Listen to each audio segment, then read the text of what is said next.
I've worked with over 400 men, over 60, trying to manage elevated PSA through exercise. About 250 of them were doing at least one of three problematic exercises. Most were doing all three, without knowing these exercises were working against them. After tracking their PSA changes over 12 months, a clear pattern emerged. Men who continued the three problematic exercises, average PSA change up 0.6. Inflammation markers increased or stayed high. Most got worse. Few stayed stable. Almost none improved. Men who switched to the three alternative exercises, average PSA change down 0.9. Inflammation markers decreased significantly. Most improved. Some stayed stable. Few got worse. The difference, 1.5 on average.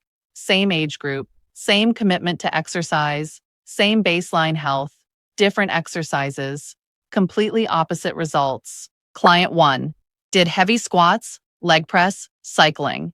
PSA climbed from 8.2 to 9.1 over 1 year. Switched exercises. PSA dropped to 8.3 over next 8 months. Client 2 did the three problematic exercises 5 days weekly. PSA at 9.4. Switched to alternatives. PSA dropped to 8.6 in 6 months. Client 3, competitive cyclist, heavy lifter. PSA 10.2. Stopped both, adopted alternatives. PSA dropped to 9.1 in 10 months. Client 4 did 2 of 3 problematic exercises. PSA 8.7. Switched both. PSA dropped to 7.9 in 7 months. Client 5 only did 1 problematic exercise, cycling. PSA 8.1. Modified to recumbent bike. PSA dropped to 7.5 in 5 months. The pattern holds across hundreds of men. These 3 exercises consistently correlate with PSA increases. The 3 alternatives consistently correlate with PSA decreases. Today, I'm revealing which 3 exercises to avoid completely if your PSA is elevated, the biomechanical reasons these movements affect your prostate, and the 3 proven alternatives that work the same muscles without inflammation. After 400 men tracked, the data is clear. 3 exercise switches make a measurable difference. But first, critical disclaimer. This is educational information only, not medical advice. I'm not your doctor. Always consult your healthcare provider before changing your exercise routine. These recommendations are based on tracking client outcomes and general exercise science. Individual results vary. Never stop exercising without medical guidance. Now let me show you the 3 exercises that repeatedly correlate with PSA increases in men over 60. Exercise to avoid number 1. Heavy barbell squats below parallel. The traditional gym squat. Barbell on your back. Squatting deep below parallel. This is the most common problematic exercise I see. About 180 of my 400 clients did this regularly. The problem isn't squatting itself. It's the combination of 3 factors. Factor 1, heavy load on your spine. This requires extreme core bracing. You hold your breath, create massive intra-abdominal pressure. This is called the Valsalva maneuver, essential for spinal stability during heavy squats, but terrible for your prostate. Factor 2, depth below parallel. When you squat deep, your pelvic floor muscles compress significantly. The deeper you go, the more compression. This repeated compression affects prostate blood flow. Factor 3, the movement pattern itself. As you descend and ascend, pressure on your perineal area fluctuates dramatically. This creates a pumping effect that can force PSA into your bloodstream. Men who did heavy squats below parallel 3 or more times weekly had average PSA increases of 0.7 per year in my tracking. The solution? Replace with box squats to parallel only. Box squats limit depth. You squat down to a box, touch it lightly, stand back up. Never go below parallel. This maintains leg strength, works the same muscle groups, but eliminates the deep pelvic compression. Use moderate weight. Control your breathing throughout. No breath holding. No Valsalva maneuver.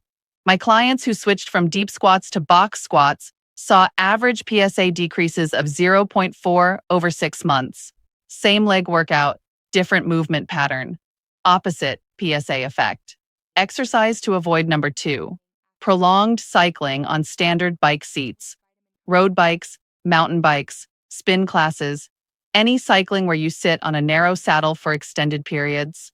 About 140 of my 400 clients were regular cyclists. The problem is direct mechanical pressure. Standard bike seats create concentrated pressure on your perineal area. This is the region between your testicles and anus. Your prostate sits right behind this area. When you sit on a bike seat, especially narrow racing saddles, you compress this tissue. Blood flow to the prostate decreases. Oxygen delivery drops. Inflammation increases. The longer you ride, the worse the effect. Studies show cyclists who ride more than 3 hours weekly have inflammation markers significantly elevated for up to 72 hours after rides. My tracking showed cyclists with PSA averaged 0.8 higher than non-cyclists in the same age group. But here's what's interesting. Not all cycling is equally problematic. Road bikes with narrow saddles, most problematic. Upright bikes with wider seats, less problematic. Recumbent bikes, least problematic. The solution? Switch to recumbent bike or limit rides to under 45 minutes. Recumbent bikes distribute your weight differently. You're in a reclined position. Pressure spreads across your entire back and buttocks. Very little pressure on the perineal area. My clients who switched from standard bikes to recumbent bikes maintained the same cardiovascular benefits, but PSA decreased average 0.6 over 8 months. If you must use a standard bike, limit rides to 30 to 45 minutes maximum. Take a 5-minute standing break every 15 minutes during the ride. Choose the widest, most cushioned saddle available.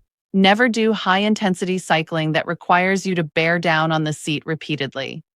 Exercise to avoid number 3. Leg press with locked knees and heavy weight. The leg press machine, common in every gym.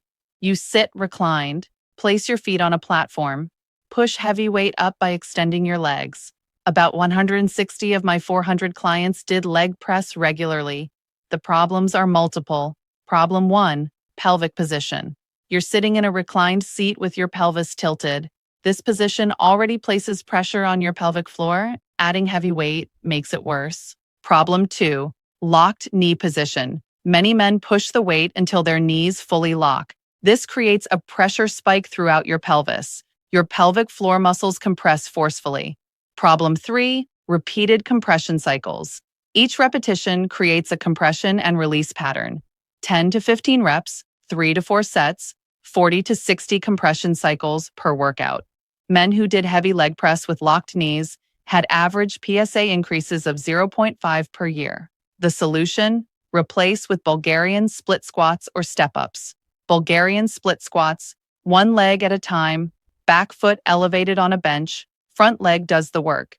This distributes load differently, works the same muscles, but eliminates the compressed pelvic position. Step-ups, one leg at a time. Step up onto a box or bench, step down. Alternating legs, excellent leg strength, zero pelvic compression. Both alternatives work your quadriceps, glutes, and hamstrings effectively. Both allow you to use challenging resistance. Neither creates the problematic pelvic pressure. My clients who switched from leg press to split squats saw average PSA decreases of 0.5 over 7 months. Here's exactly how to modify your exercise routine starting today. If you currently do heavy barbell squats, switch to box squats to parallel. Use moderate weight, control breathing, no Valsalva. 3 sets of 8 to 12 reps, 2 to 3 times weekly. If you currently cycle on standard bikes, switch to recumbent bike for same duration, or limit standard bike rides to 30 to 45 minutes maximum. Take standing breaks every 15 minutes. Choose widest saddle available. If you currently do leg press, switch to Bulgarian split squats or weighted step-ups. 3 sets of 10 to 12 reps per leg, 2 to 3 times weekly. Provides same leg strength without pelvic compression.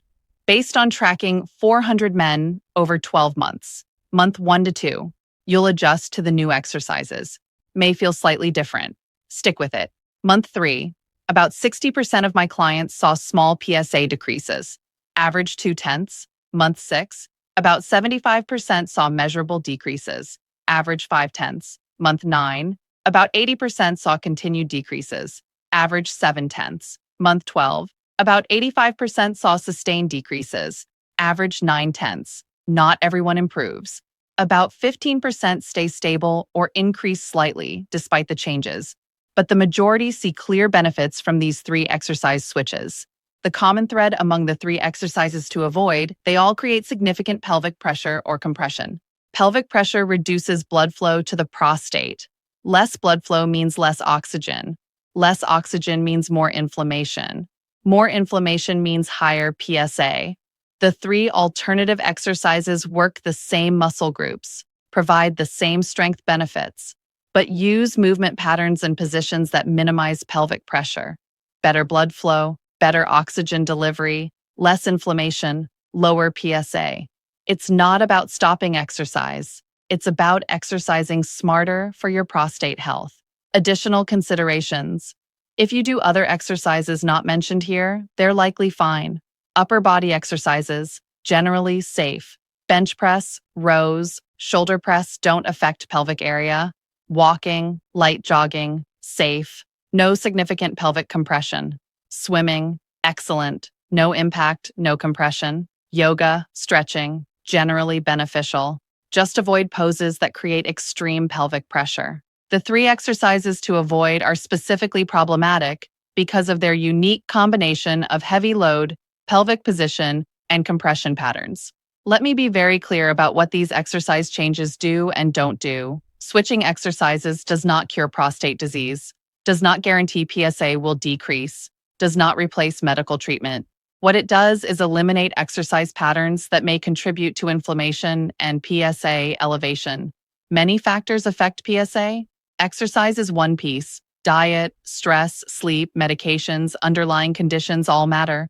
But in my tracking of 400 men, exercise modifications made a measurable average difference of 1.5 between those who continued problematic exercises and those who switched. That's significant enough to potentially change your care plan, from immediate treatment to continued monitoring, from biopsy to watchful waiting. If you're exercising regularly but PSA keeps climbing, review these three exercises. Are you doing heavy squats below parallel? Switch to box squats. Are you cycling on standard bikes for long rides? Switch to recumbent or limit duration. Are you doing leg press with locked knees? Switch to split squats or step-ups. 3 exercise changes. Same fitness benefits. Potentially dramatic PSA improvements.